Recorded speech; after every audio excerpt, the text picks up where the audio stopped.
Hey, what's going on, my friends? Or should I say, good morning, good morning, good morning. In this video, we're going to do another updated video of our $25 a week dividend portfolio. Yes, we are contributing $25 a week into our dividend portfolio. And as you guys can see, all time, we are currently up to a little less than $1,500, which is down from where we were a week ago because we made it a big deal to celebrate that we finally reached that $15,000 mark. And of course, a week later, we are down. So we're going to take a look at our portfolio, see how it's going right now, today, and the past week, month, quarter, year to date, all time, and a look at all of the individual stocks that we have inside of our portfolio, how they are doing, how they're performing, but also just to really remind you guys, like, hey, we are doing this portfolio every week, $25 a week, and any of you watching this can do it as well. So this is just that encouragement, that kick, that little push, that boost, that support that you might be looking for when it comes to, should I start investing? It doesn't have to be a dividend portfolio, but letting all of your money sit inside of a savings account is honestly doing you more harm than you think. Yes, grandma, granddad, someone said, save your money, save your money, save your money. Yeah, you want to have your emergency savings in place. Some people say it should be up to about 3 months. Some say up to 6 months. Others say up to a year of all of your monthly and weekly expenses. So if your rent, if your utilities, if your car payments, if your phone bill, your food, whatever other few expenses you might have, if all of that comes out to, let's just say $3,000 a month, well, you need to make sure that you have $3,000 for 6 months, or maybe $3,000 for a full year, but at least $9,000, which will cover you for 3 months. So if there's an emergency, something that happens, you'll have some money to support you and get you through that short term, those current months. And after you get your 3, 6, or 12 months of your emergency savings taken care of, then it's time to consider investing. Some people might even say, hey, I wouldn't even approach it like that. And I want to be completely transparent with you guys, which I'll make more videos talking about budgeting and money management and other things like that over the coming weeks, which I'm finally now in a place where I can start to jump back into creating regular videos, not just our weekly updated dividend portfolio videos. But important, a lot of people are like, well, you have to do it this way. There's no correct, one size fits all solution that's going to work, best for everyone. Everyone's different. Everyone's situation is different. So you may be able to, take a slightly different path to get from point A to point B. With my particular situation, I did not have, 12 months of emergency savings when I started to invest. I don't think I even had 6 months. I definitely had my 1 month, or I should say, well, more than 1 month, but more than $1,000 and then 1 month of emergency savings when I started investing. I can say I definitely had that, but I don't think I had a full 3 months. And part of it, I think, is you got to be strategic and smart about, the approach you take, and knowing kind of how the market, how the economy is going, and the situation we're currently in. When I was really ramping things up, it was when we were in a good kind of economy, when it was like, hey, the market's doing really well, and it's not guaranteed that I'm going to be getting, great returns, but I was very, very confident that I would do well, and it would make more sense for me to put my money there and take somewhat of a risk because it's not my emergency savings. And yes, even Apple or Amazon or Tesla, any of these companies that were like, well, of course, Tesla's not a bad example, but any of these value companies that were like, well, they've been here for the past 30, 40 years. They're still killing it. They're doing well. They'll be here for another 50 years. There are some companies that you're like, I'm comfortable. I can put my money there and I feel fine. I don't feel like I need to check it or anything like that. However, it doesn't mean it's guaranteed to stay where it is and that things won't go down. As we can see right now with our dividend portfolio, we're down from that 1,500. And so the key pointer that I want you guys to take away from this is that, the market fluctuates. It will go up and down.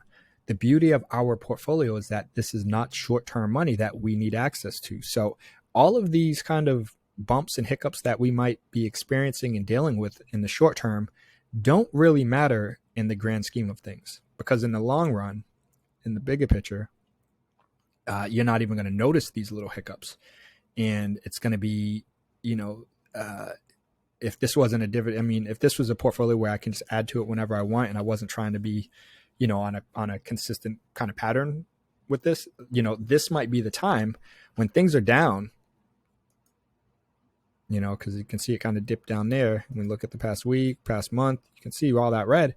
This might be a time that you would say, hey, I'm going to add more money to my portfolio. I'm going to contribute more towards it, because that's all those companies that I have in my portfolio that are red right now are on sale. That's how you got to look at it and view these turbulence, view these volatile times as a buying opportunity when you're working with good, sound, stable companies that you are confident will rebound and bounce from where they currently are.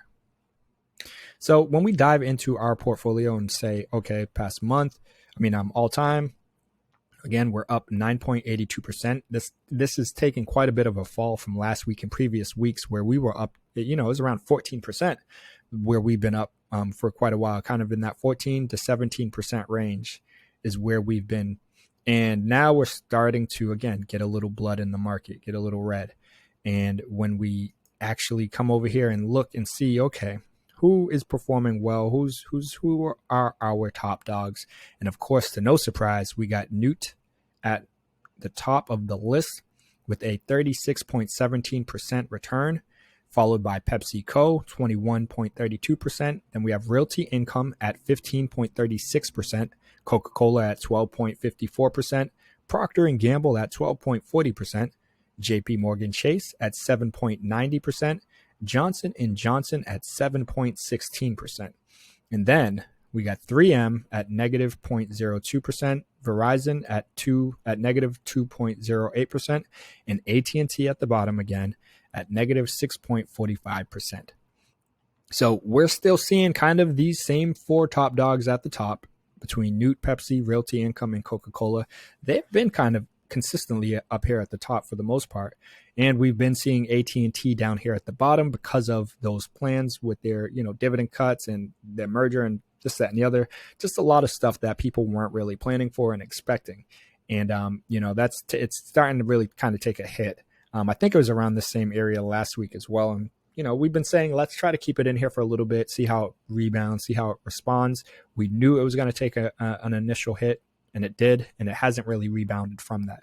So this might be a time for us to swap AT&T out. And I've said this in a few videos, haven't really been proactively looking for a replacement, but I'm also considering making things a little more exciting and interesting and adding a company that is more of a growth or value company that has a very, very small dividend. And that will help us with being able to continue to increase our overall gains, our market gains and stuff, while still having a very small dividend that comes from them. The company I'm thinking about in particular is Apple. And again, people, you don't think about Apple as a dividend company. Their dividend is very, very small. Off the top of my head, I feel like I saw 20 cents or something at last I recall looking at it, give or take. Not much money.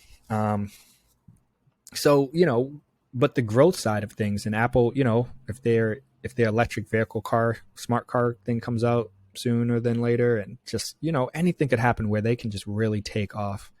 And if we had them in our portfolio, we can benefit from that explosion when it happens. So that's one company I'm considering getting in here. I've said it in the past as well. We could always do an ETF as well. And there are other options too, but I'm open to hearing what you guys think, because we are getting to a point where it's like, okay, they've continuously been down in the red for a while. I'm not the biggest fan of their kind of upcoming plans. So I'm kind of really starting to lean towards getting them out and getting someone else in the mix. So like I said, I just really wanted to jump in here, of course, give you guys our regular weekly updated video so we can see how our portfolio is doing, but also to remind you and touch on the fact that, you know, the market is risky. It's not guaranteed. However, history does show us and has shown us that in the long run, it goes up. The market goes up. But like we know also, what goes up must come down, and then it will continue to go back up again. So it's a cycle, and there's that pattern, and we know it's going to happen. We know it's going to come down at some point. We know we're going to see some volatility and a lot more red in the market. We're starting to see it here. And, I don't think it's something to be scared about. I think it's important for you guys to see this and have someone help remind you, especially for any new investors. If you are a beginner investor, don't freak out and panic when you see red and just sell everything. Yes, there are times where it makes sense to sell out. If you are a day trader or swing trading and you see something that's about to tank and you can kind of save yourself some of your money before it goes all the way down, yeah, do it, of course. But for this portfolio, this is a long-term portfolio. We're not really looking at it on it. I mean, we're checking out on a weekly basis, but only because I'm making these videos. Otherwise, you can just set up your automation and you don't have to check it or anything. You just let it do its thing, and you can come back and check on your portfolio in a year and 5 years, 10 years, and you should be sitting comfortably, assuming you had good sound companies in your portfolio. Of course, as we saw with AT&T, companies do have, plans and things change. So that's the one thing where you want to make sure you stay up to date on all of the companies you have in your portfolio. But if you go the ETF route or the index route, you don't really have to do that as much. So, hey, there's no excuses. I mean, any of you watching this video should be investing. We started this with $100. Now we're up to almost $1,500. Yes, it's going to fluctuate. This dividend portfolio will not always go just up, as we experienced between last week and this week.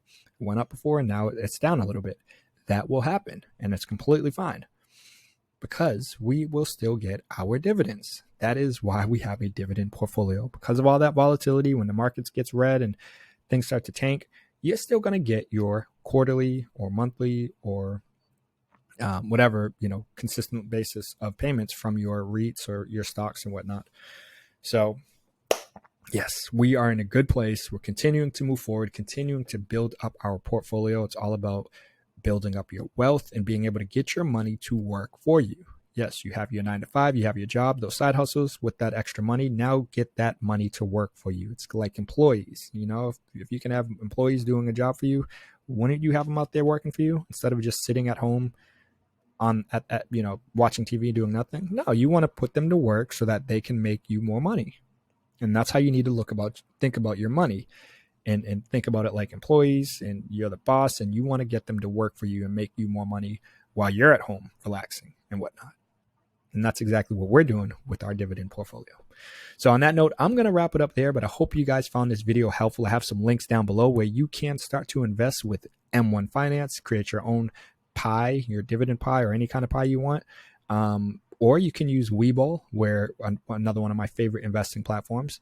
And both of these platforms, if you do start and fund your account, you will get either money or free stocks. So it's a win-win deal because you are going to help yourself by starting these accounts and getting the ball rolling with starting to invest and build wealth. So on that note, I got to keep it moving. But let me know what you guys think. If you haven't yet, comment down below. Who should we change AT&T with? We need to get them out pretty soon. Keep saying it. I haven't been looking that actively and whatnot. Finally, I'm like, maybe we want to be experimental, get a more value growth company in here that has a very small dividend like Apple. But maybe not. I'm open to hear what you guys think. I'm open to your thoughts. Feel free to comment down below. Like this video if you haven't yet. Subscribe to the channel and hit that notification bell so you can stay up to date on all of our latest videos.